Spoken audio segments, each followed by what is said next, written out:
If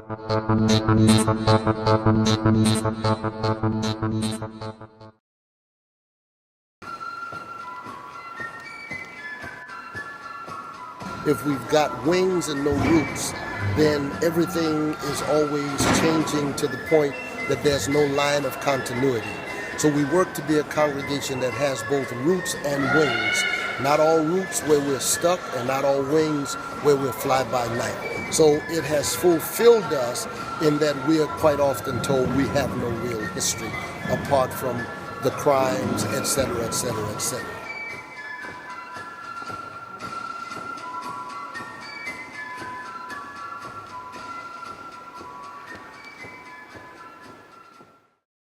That a colored man should go and fight for his country, and so ought to a white man. I know that a colored man should run no greater risk than a white. His pay no greater, his obligation to fight is the same. So why should not our enemies be compelled to treat him the same? Made to do it. My son fought at Fort Wagner. Hattie Mae's son was killed instantly by the rebels. My son was taken prisoner and killed, as many were. Learning the history about the truth about how many of our soldiers were dumped into a mass grave. There were women as well as men in that grave. There were children in that grave because there were no requirements for people of color. And it is very important in every culture all around the world to pay homage to those whose shoulders we stand on.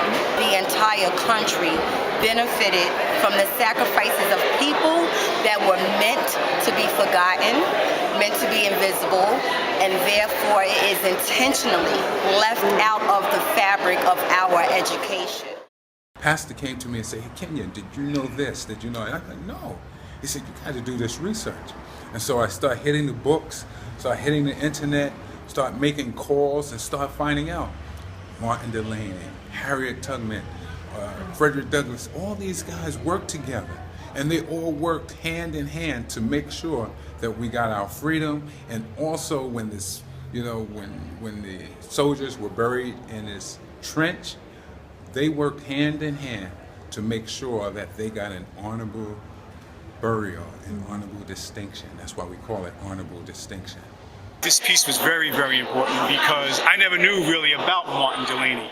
And so to know a man, history, that went to Harvard in 1861, this is pre-integration, this is pre-civil rights.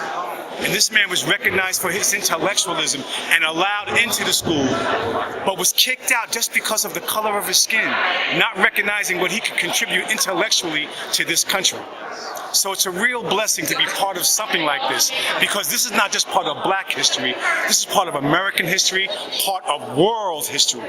In this story, we talk about a woman who disguised herself to be with her husband, and that's a true story. There were a lot of heart-wrenching stories being told by those who were willing to sacrifice their life and was willing to give up everything to make sure that freedom came to a group. When you look at the civil rights movement, it was preachers, it was singing, it was the church. So without faith, it is impossible to please God. And by faith, the elders obtain a good report. We can't make it without faith.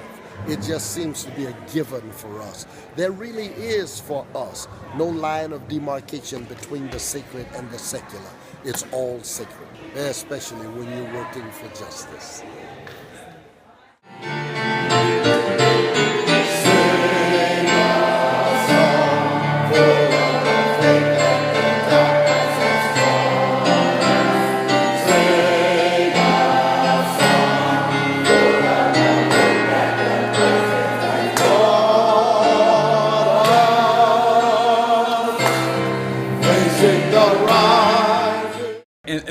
And that's one of the greatest things about researching.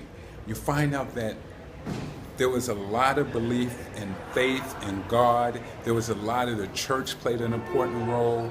There were a lot of things that people didn't believe they could do except through faith.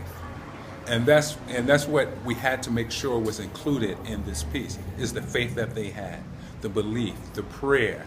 And there was a lot of prayer, there was a lot of faith, a lot of belief. Praising the rock.